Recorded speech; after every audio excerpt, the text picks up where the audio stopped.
Hello dear students, welcome to Mishra online classes. प्यारे बच्चों, आप यहाँ पे कुछ पिक्चर्स देख रहे हैं। तिरंगा झंडा है, लोटस है, मोर है, कुछ मैंगो रखे हुए हैं, जलेबी है। तो ये जो पिक्चर्स हैं, इनकी अपनी एक विशेष पहचान है, एक विशिष्टता है, एक विशेष महत्व है इन पिक्चर्स का। वो कौन सा महत्व है, कौन सी पहचान है? जी हाँ, ये क्या है? ये हमारे देश के राष्ट्रीय प्रतीक है, स्वतंत्र राष्ट्र के राष्ट्रीय प्रतीक है। ये जो झंडा है, ये हमारे देश का तिरंगा झंडा है, राष्ट्रीय झंडा है। जन गण मन हमारे देश का राष्ट्रीय गान है। लोटस हमारा राष्ट्रीय फूल है, नेशनल फ्लावर है। और टाइगर हमारा नेशनल एनिमल है। वैसे ही पिकॉक हमारा नेशनल बर्ड है। जलेबी हमारी राष्ट्रीय मिठाई है। तो ये सभी पिक्चर जो हैं, ये हमारे स्वतंत्र होने की पहचान है, एक स्वतंत्र राष्ट्र बनने की पहचान है। ये राष्ट्र या राष्ट्रवाद होता क्या है? राष्ट्रवाद उस विचारधारा को राष्ट्रवाद कहते हैं जो किसी भी राष्ट्र के सदस्यों में एक साझा पहचान को बढ़ावा देती है। राष्ट्रवाद की भावनाओं को प्रबल बनाने के लिए कई प्रतीकों का इस्तेमाल किया जाता है, जैसे राष्ट्रीय ध्वज, राष्ट्रीय प्रतीक, राष्ट्रीय गान आदि। Nationalism. That ideology is called nationalism, which promotes a common identity among the members of any nation. Many symbols are used to reinforce the feelings of nationalism, like national flag, national emblem, national anthem, etc. विश्व 7 महाद्वीपों में बटा हुआ है, या यूं कहें कि पूरे विश्व में 7 महाद्वीप हैं। वो कौन से हैं? Asia, Australia, Africa, south America, north America और यूरोप। तो आज हम यूरोप में राष्ट्रवाद के बारे में पढ़ेंगे। यूरोप में रूस, फ्रांस, जर्मनी, इटली, इंग्लैंड आदि कई देश आते हैं। यूरोप में राष्ट्रवाद से पहले साम्राज्यवाद का बोलबाला था। ये महाद्वीप कई साम्राज्यों में बंटा हुआ था। धीरे धीरे लोगों में राष्ट्रीयता की भावना जागृत होने लगी और एक एक करके सभी देश स्वतंत्र राष्ट्र बन गए। इस वीडियो में हम कुछ राष्ट्रों के साम्राज्यवाद से राष्ट्रवाद में शामिल होने की कुछ महत्वपूर्ण घटनाओं तथा संघर्षों पर प्रकाश डालेंगे। तो शुरू करते हैं हमारा हिस्ट्री का फर्स्ट चैप्टर, जिसका नाम है यूरोप में राष्ट्रवाद का उदय, the rise of nationalism in Europe. ये लेसन 2 वीडियो में है। इसके पहले भाग के वीडियो में हम जानेंगे फ्रांसीसी क्रांति और राष्ट्र का विचार, the French revolution and the idea of nation, Europe में राष्ट्रवाद का निर्माण, the making of nationalism in Europe, और तीसरा है क्रांतियों का युग 1830 से 1848, the age of revolutions 1830 to 1848।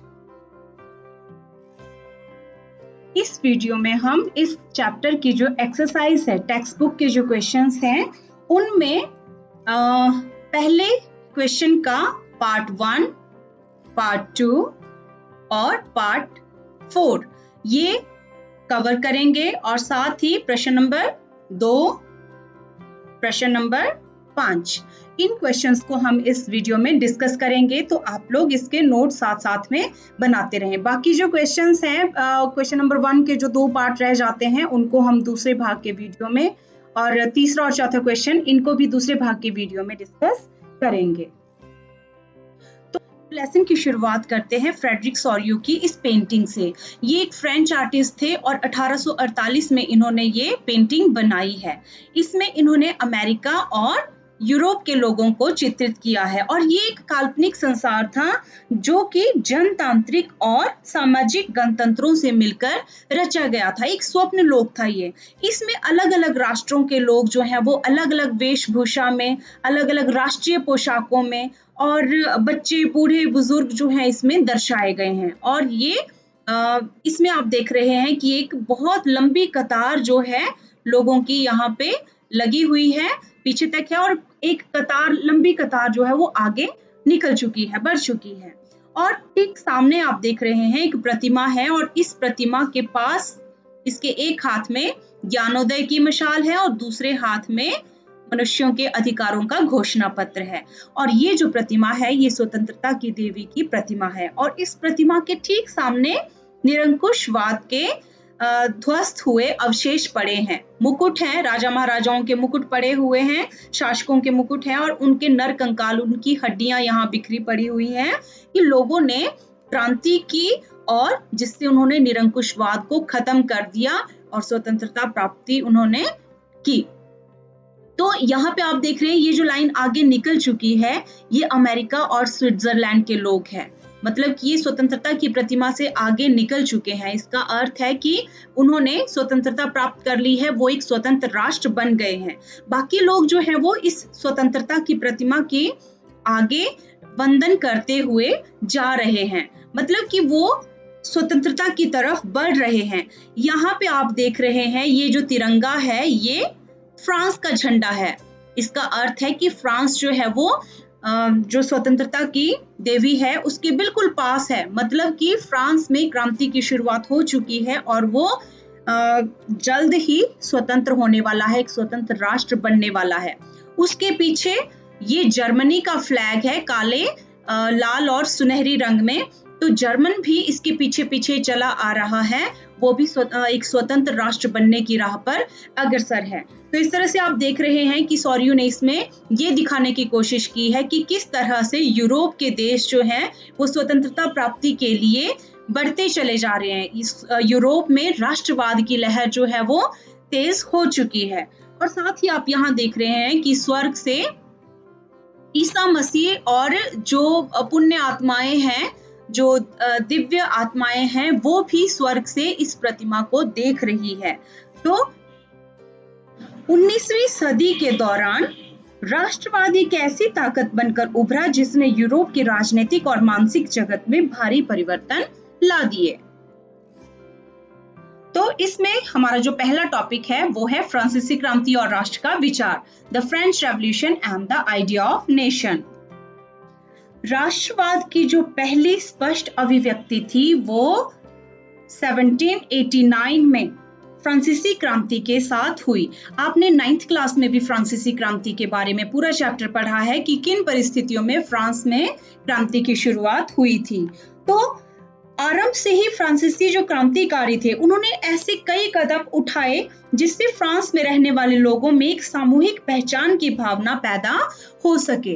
सामूहिक पहचान की भावना पैदा होगी तभी तो एक गुलाम राष्ट्र जो है, एक साम्राज्यवाद जो है वो राष्ट्रवाद की तरफ जाएगा। ये टेक्स्ट बुक के क्वेश्चंस का सेकंड क्वेश्चन है कि फ्रांसीसी लोगों में सामूहिक पहचान का भाव पैदा करने के लिए फ्रांसीसी क्रांतिकारियों ने क्या कदम उठाए। तो इन क्रांतिकारियों ने कौन कौन से कदम यहाँ पे उठाए लोगों में, ताकि जो सामूहिक पहचान का भाव है वो पैदा हो सके, लोगों में राष्ट्रीयता की भावना आ सके। तो नंबर 1 उन्होंने क्या किया, पितृभूमि तथा नागरिक जैसे विचारों को लोगों तक पहुंचाया। नंबर 2 क्रांतिकारियों ने एक नया फ्रांसीसी झंडा चुना जो तिरंगा था। आपने सॉरियो की पेंटिंग में भी देखा है। तो ये जो झंडा था ये तिरंगा था, 3 रंगों से मिलकर बना था। इस झंडे ने पुराने झंडे की जगह ली।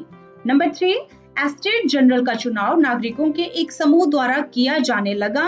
एस्टेट जनरल का नाम बदलकर नेशनल असेंबली कर दिया गया। नंबर 4 क्रांतिकारियों द्वारा शहीदों के गुणगान, राष्ट्रीय गीत और शब्दों ने भी राष्ट्रीय भावना को बढ़ावा दिया। नंबर 5 एक केंद्रीय प्रशासनिक व्यवस्था लागू की गई। इसने अपने भूभाग में रहने वाले सभी लोगों के लिए एक समान कानून बनाए। नंबर 6 पूरे देश में माप तोल की एक समान प्रणालियां लागू की गई, क्योंकि साम्राज्यवाद में क्या था, किसी एक ही देश में एक स्थान पर माप तोल की प्रणाली अलग होगी, दूसरे में अलग होगी, तो उससे एक समरूपता नहीं आती थी। तो राष्ट्र जो है, राष्ट्र में सभी चीजें एक समान होनी चाहिए, तो इसलिए उन्होंने इन प्रणालियों में भी जो बदलाव था वो किया। नंबर 7 देश के अंदर सभी प्रकार के आयात निर्यात कर समाप्त कर दिए गए। जो भी टैक्स लगे होते थे देश के अंदर, जब एक राष्ट्र कोई बनता है तो उसके अंदर ऐसे मतलब राष्ट्र को विकसित करने के लिए ऐसे कर अप्लाई नहीं किए जाते, लेकिन साम्राज्यवाद में ऐसे कर लगाए जाते थे ताकि जो शासन, जो राजा होता था या निरंकुश राजा होता था या फिर जो भी वहां पे शासन करता था वो ज्यादा से ज्यादा लाभ प्राप्त कर सके। तो लोगों ने क्या किया, क्रांतिकारियों ने क्या किया, ये आयात निर्यात करके जो देश के अंदर जो व्यवस्था थी इसको ही समाप्त कर दिया। नंबर 8, भिन्न भिन्न क्षेत्रीय भाषाओं के स्थान पर पूरे राष्ट्र की एक ही भाषा फ्रेंच हो गई। तो राष्ट्र की एक भाषा भी एक किसी उस देश की पहचान होती है। Following steps were taken by the French revolutionaries in order to forge the sense of collective identity among the French people. Number 1, the revolutionaries introduced the ideas of la patrie, the fatherland, and the la citoyenne, the citizens. Number 2, a new French tricolor flag replaced the former royal standard. Number 3, the Estates General was renamed as the National Assembly and elected by a body of active members. Number 4, new hymns were composed, oaths taken, and martyrs were commemorated in the name of the French nation. Number 5, a centralized administrative system was uniform laws was introduced for all the citizens. Number 6, internal custom duties and dues were altogether abolished and a uniform system of weights and measures was adopted. Number 7, regional dialects were discouraged and French was made the common language of the French nation. Number 8, the revolutionaries also made it their stated aim to liberate the people of Europe and help them become nations. अब हम चर्चा करेंगे Napoleon Bonaparte की। Napoleon Bonaparte जो था वो France का राजा था और फ्रांस में राजतंत्र वापस लाकर नेपोलियन ने निसंदेह वहां प्रजातंत्र को नष्ट कर दिया था, मगर प्रशासनिक क्षेत्र में उसने कई क्रांतिकारी सिद्धांतों का समावेश किया था ताकि पूरी व्यवस्था अधिक तर्कसंगत और कुशल बन सके। और 1804 की नागरिक संहिता, जिसे हम आमतौर पर नेपोलियन की संहिता के नाम से भी जानते हैं, मतलब 1804 की जो नागरिक संहिता है उसे नेपोलियन संहिता के नाम से भी जाना जाता है। तो नेपोलियन ने जो अपने शासन वाले क्षेत्र थे वहां पे शासन व्यवस्था को कुशल बनाने के लिए कौन कौन से कदम उठाए, ये भी आपकी टेक्स्ट बुक का ही क्वेश्चन है और ये है क्वेश्चन नंबर 5। तो इसमें नंबर 1, उसने 1804 में नागरिक संहिता लागू की जिसे नेपोलियन संहिता के नाम से जाना जाता है। इस संहिता के द्वारा जन्म पर आधारित विशेषाधिकारों को समाप्त कर दिया गया और कानून के समक्ष सभी को बराबरी का दर्जा देते हुए नागरिकों के संपत्ति के अधिकार को सुरक्षित बनाया गया। नेपोलियन ने प्रशासनिक विभाजन को सरल बनाया, सामंती व्यवस्था को समाप्त किया और किसानों को भू दासत्व और जागीरदारी शुल्कों से मुक्ति दिलाई। शहरों में भी कारीगरों के श्रेणी संघों के नियंत्रणों को हटा दिया गया। यातायात और संचार व्यवस्थाओं को सुधारा गया। किसानों, कारीगरों, मजदूरों और नए उद्योगपतियों ने नई आजादी का आनंद लिया। उसने पूरे साम्राज्य में एक जैसे कानून, मुद्रा, नापतोल और मानक भार लागू किए। Napoleon introduced the following changes to make the administrative system more efficient in the areas ruled by him.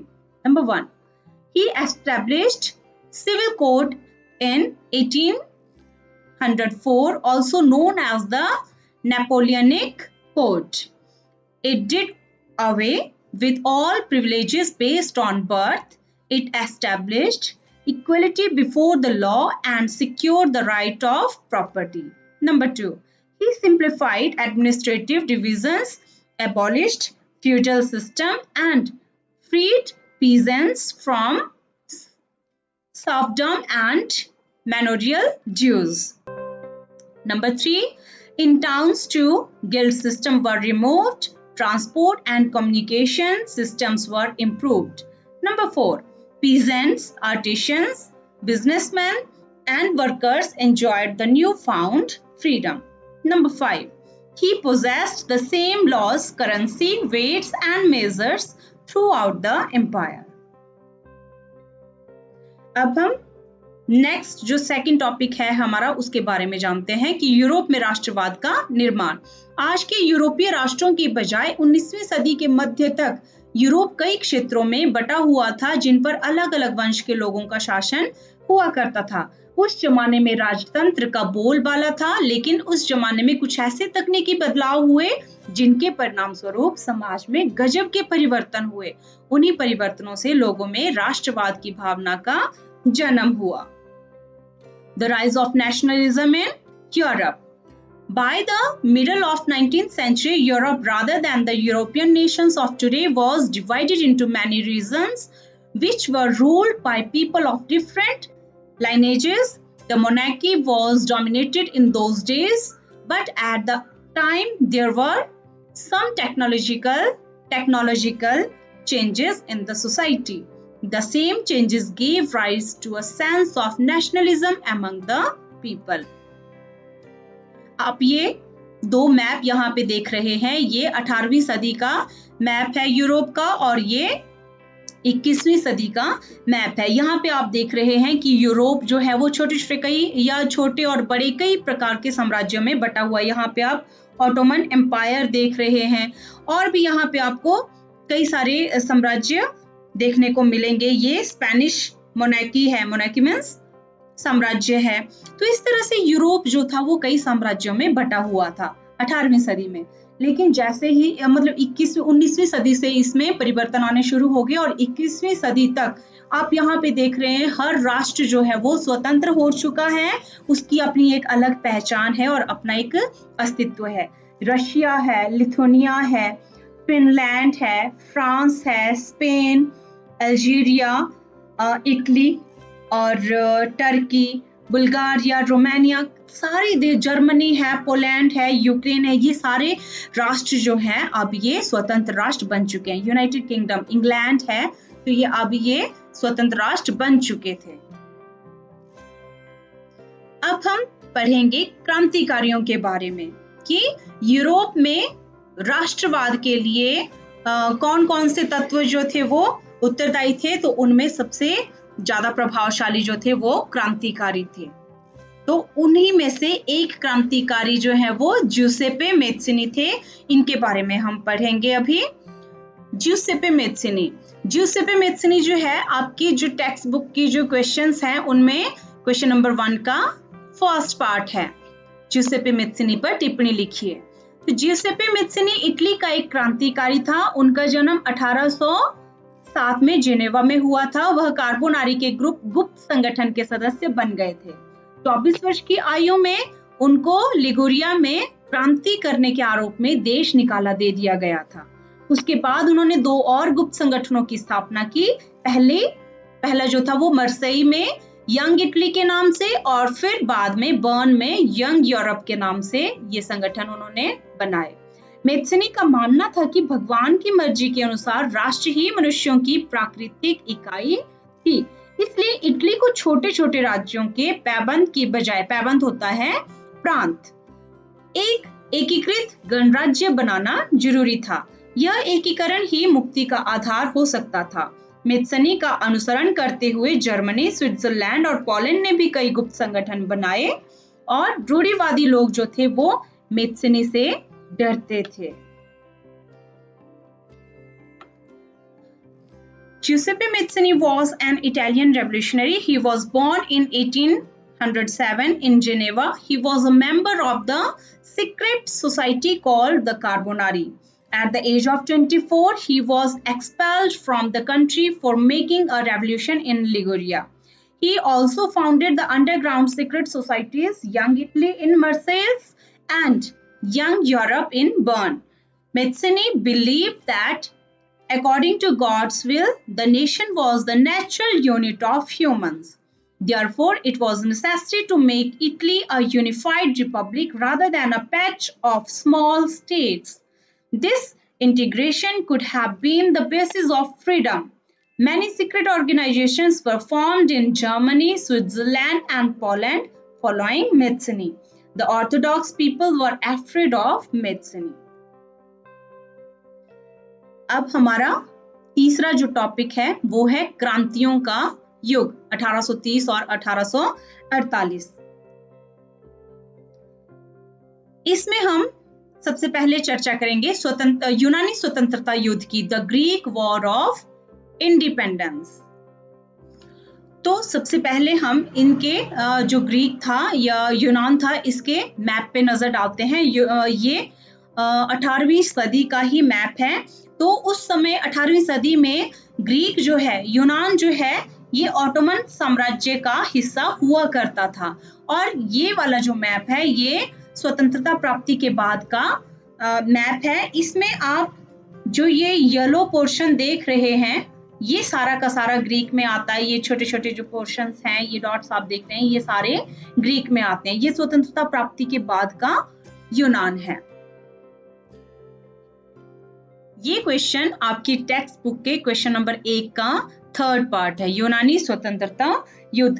15वीं सदी से यूनान ऑटोमन साम्राज्य का हिस्सा था। यूरोप में क्रांतिकारी राष्ट्रवाद की प्रगति से यूनानियों का 1821 में आजादी के लिए संघर्ष आरंभ हो गया।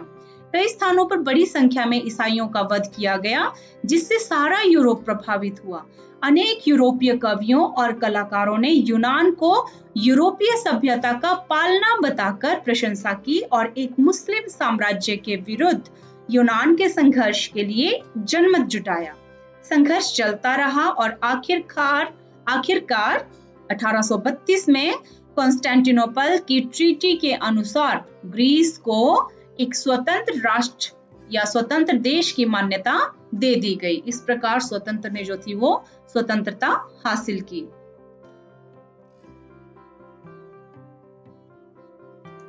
Greece had been a part of the Ottoman Empire since the 15th century. With the growth of liberal and nationalist ideas in Europe in the 19th century, the educated elite among the Greeks mobilized nationalist feelings and began a movement for Greek independence in the year 1821.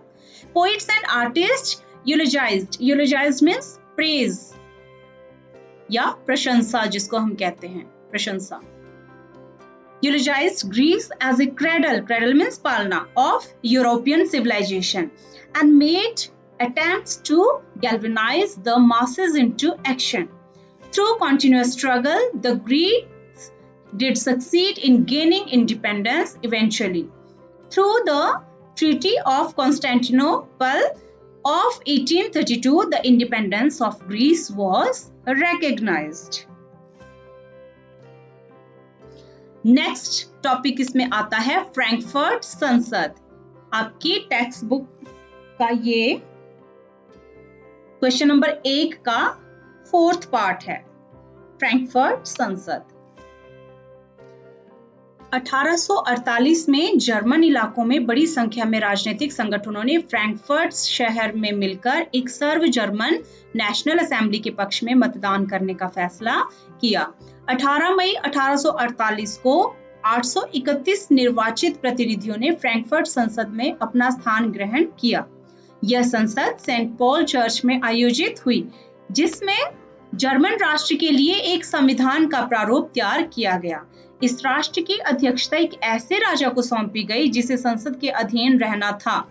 जब प्रतिनिधियों ने Prussia के राजा को ताज पहनाने की पेशकश की तो उसने उसे अस्वीकार कर उन राजाओं का साथ दिया जो निर्वाचित सभा के विरोध में थे या उनके विरोधी थे। जहां कुलीन वर्ग और सेना का विरोध बढ़ गया, वहीं संसद का सामाजिक आधार कमजोर हो गया। संसद में मध्य वर्ग या मध्यम वर्गों का प्रभाव अधिक था, जिन्होंने मजदूरों और कारीगरों का विरोध किया, जिससे वे उनका समर्थन खो बैठे और अंत में सैनिकों को बुलाकर असेंबली को भंग कर दिया गया। When in 1848 the conservative government fell in Germany, the liberals called for the German National Assembly. It consisted of 831 elected members and primarily represented the German middle class. It was convened in Church of St. Paul's in Frankfurt on 18th May 1848. Hence it is known as the Frankfurt Parliament. The assembly drafted a constitution of making Germany a constitutional monarchy. King of Prussia, Frederick William IV, rejected the parliament's deputy's offer of the crown and opposed the elected assembly. As the parliament was dominated by middle class members, resisted the demands of workers and artisans, and so lost their support. Lastly, the troops were called and the assembly was also disbanded. तो ये था history के first lesson the rise of nationalism in Europe के first part का video. कल इसी lesson के second और लास्ट पार्ट के वीडियो में आपसे फिर मिलेंगे। तब तक के लिए हैव अ नाइस डे।